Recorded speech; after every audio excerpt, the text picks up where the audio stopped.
Hello Gemini, Sun, Moon, Rising, and Venus signs. Kamusta kayo? Sana po ay nasa mabuti kayong kalagayan. Welcome back po sa Star Tarot. Kung bago kayo rito, welcome din kayo. Thank you sa inyong support. I truly appreciate it. God bless you all.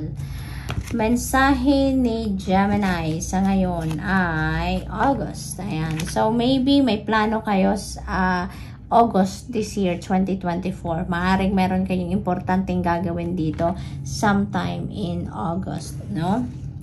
What else? We have Throne, position of authority. Maaring kayo to talaga. Gemini, maaring nailagay kayo ngayon sa position of authority. Maaring yan ang inyong promotion. Maaring ganon din ang ganap.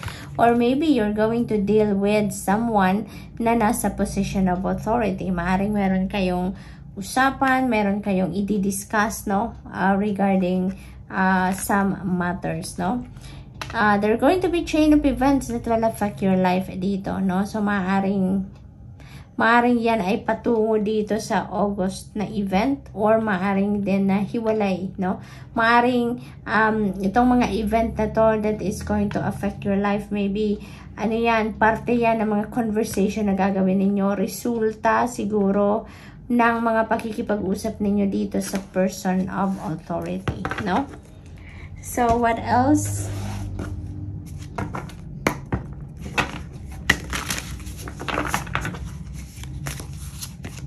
We have playfulness. Ayan. So, yan ang kailangan ninyo sa ngayon, Gemini. Panawagan ito sa inyo na maging playful kayo, mag-unwind kayo, mag-relax kayo. Embrace your inner child para ano din kayo, tawag dito, mag-ground ninyo ang inyong sarili, no? I-enjoy din nyo naman yung time with your kids, kung meron na kayong kids, or with your family, no?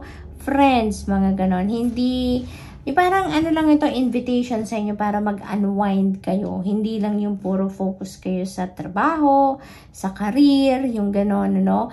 Bigyan din nyo ng sarili ninyo ng oras para naman ma-experience ninyo ang pag-unwind, ang pag-relax, ang pag-chill, ang pag-spend time with your friends, yung gano'n, no?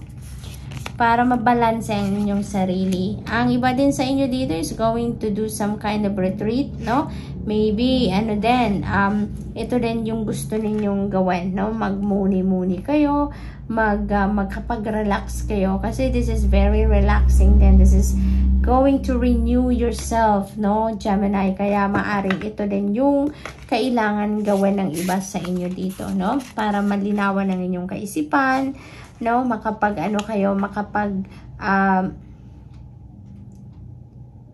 Declutter din kayo ng isip ninyo, no? Uncertainty, ayan. So, maaring sitwasyon ng iba sa inyo dito na parang kung i-describe natin, parang nakatingin kayo sa kawalan, no? Parang you are not sure of what is going to happen next. You don't know what you're going to do next. Yung mga ganon, ano? So, parang kailangan ninyo dito ng direction. Kailangan ninyo dito ng clarity, enlightenment, ganon. And yung pagre-retreat ninyo, that is going to be a big help. What else? We have birth. Ayan. So, this is so beautiful. Kasi new beginning energy ito. It could be an opportunity na parating sa inyo. Mga bagong possibilities na magbubukas ng pinto para sa inyo. Maaari din na literal na birth ito. Literal na merong manganganak dito ng maaring first baby ito. Yan ang napipick up ko for some of you. So, it's either ikaw yung manganganak or maaring yung person ninyo or someone in the family. Other members of the family siguro is welcoming a new baby. So, congratulations. We have world energy. Napakaganda. Speaking of possibilities, sinasabi din ng card na to sa inyo, be open to new possibilities in all areas of life. So, napaka-wide ngayon ng oportunidad sa buhay ninyo. Maaring iba't ibang parte ng buhay ninyo ay maaring magkaroon kayo dito ng mga pagbubukas ng bagong pinto, no? Para makapagsimula kayo ng kahit anuman, no? Sa certain area ng buhay ninyo. So, it could be in relationship, it could be in money, career, finances, diba? It could be in friendships, no? It could be in any area of life. napakalaki there are going to be a vast opportunities dito na hinaharap ang iba sa inyo, Gemini. Kaya napakaswerte ninyo. What else? We have Eagle. Ayan, timing lang na maraming magbubukas na opportunity sa inyo kasi ngayon you are taking charge na of yourself, no?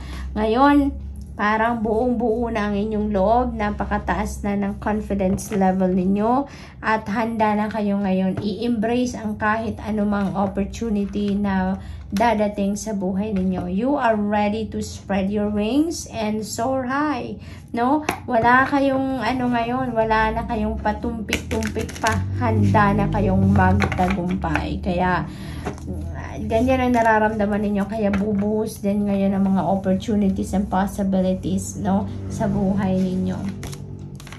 Full energy, birth nasa tapat pa niya, so definitely there are new things na gagawin kayo, new situations, new experiences, new people na maaaring dadating sa buhay ninyo talaga dito. So, good luck sa inyo, Gemini. Punong-puno kayo ngayon ng action, ang dami ninyong gagawin, mabibisi kayo ngayon.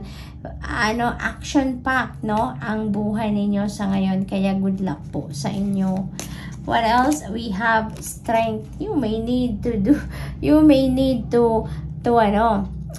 activate your inner strength and courage din dito for you to be able to face this newness sa buhay ninyo, because these are all new para sa inyo. This is new challenge para sa inyo. Kaya kailangan ninyo dito na maging matatag, no? Na hindi kayo bumigay kung meron mang mga challenges that will come your way.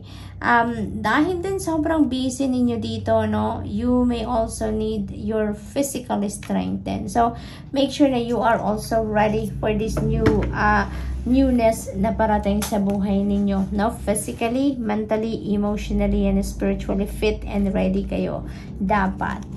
We have the moon energy. Ayan, divinely guided kayo, no? You are so blessed talaga dito, Gemini. Kasi sa dami ng biyayang parating sa inyo, sa dami ng mga bagong sitwasyon na papasok sa inyo, wala kayong dapat na ipag-alala talaga.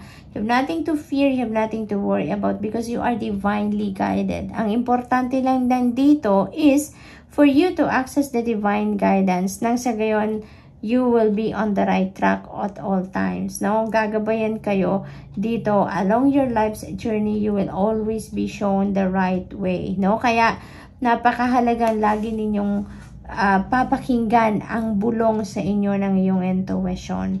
So, good luck, Gemini. That's all I have for you for today. Thank you for watching. Love and light. Namaste.